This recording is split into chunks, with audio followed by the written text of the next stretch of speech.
Good morning. They began to act with hostility toward him and interrogate him about many things, for they were plotting to catch him at something he might say. Interesting that the Pharisees are doing that. Here they are in ancient Palestine, where the Romans are occupying their land, and they're in charge, right? Caesar's the boss. Pontius Pilate is the governor. So they're trying to catch him. Meanwhile, they're kind of already caught.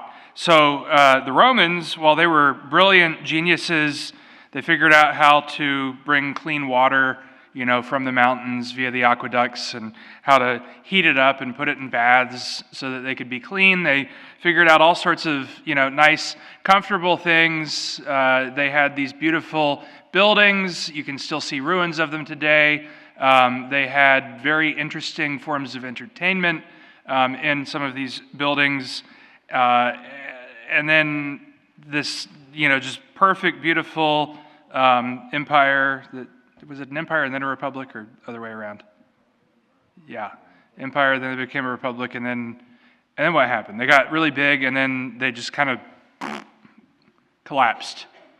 It's like, how could that have happened, right? They were so perfect. They had everything going for them. They were just like awesome.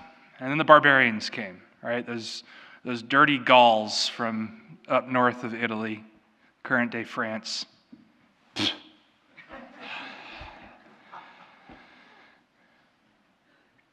And they fell apart. But they were so good. They were so perfect. How could they possibly fall apart? Well, in addition to the horrible Gauls, the Christians, too, they came about. And at first, the Romans were very leery of the Christians. They said, here are these people with this weird religion that, doesn't hail Caesar as king or God. They have this poor crucified man that we, the Romans, killed to show our power. They claim him as God. What a strange thing. Let's not let them get any power. Let's start to kill them. So today's the feast day of St. Ignatius of Antioch, who was a great teacher of the church. He was a bishop and a martyr. He was martyred by the Romans, one of their favorite forms of entertainment. He was thrown to the lions. And he knew he was going to be thrown to the lions, and before he did, he wrote to his followers, and he said, "Pray that I may be like wheat, ground in the teeth of the lions to become bread for God."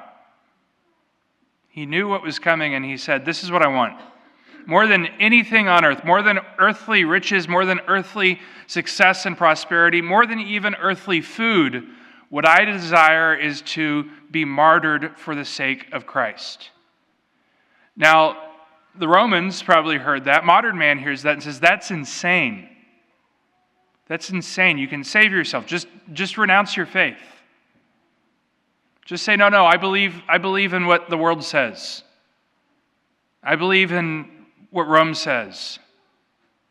And you can save yourself. He said, no, I know what it is that I want, and what I want is to be with Christ. And to be with Christ is to suffer with Christ. To be with Christ is to die with Christ, for it is only then that we can rise with Christ. We live in a time of comfort. We live in a time where we say, how could anything possibly go wrong? And then we look out our windows, right? And we turn on the TV, we turn on the news, and we're like, oh, wow, maybe this will fall. I don't know. People, when I start talking like this, people are like, you young kook, saying things like that.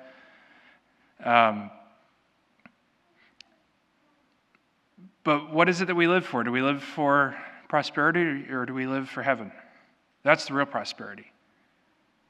Do we live to be united eternally to Christ? Can we embrace martyrdom? Can we say, I do. I want to be ground up like wheat, right? Wheat that has to die, that has to be crumbled. Only then can life come forth. Or do I just want to kind of go along to get along? Well, going along to get along is nice because sometimes you avoid conflict, and sometimes you don't have to do difficult things, and sometimes it just makes things easier. But in reality, it doesn't. In reality, it makes things harder. In reality, it makes our suffering even greater, and it makes our suffering meaningless. But we're called to become more and more like Christ, to become like Christ even in his suffering. I tell you, this generation will be charged with their blood, going along to get along. We will be charged with their blood. We're called to be prophets. We're called to be evangelists. We're called to proclaim the good news. We're called to speak the word of God.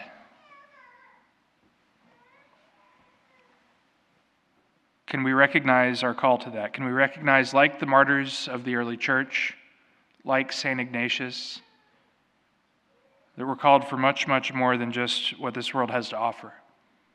We're called for heaven.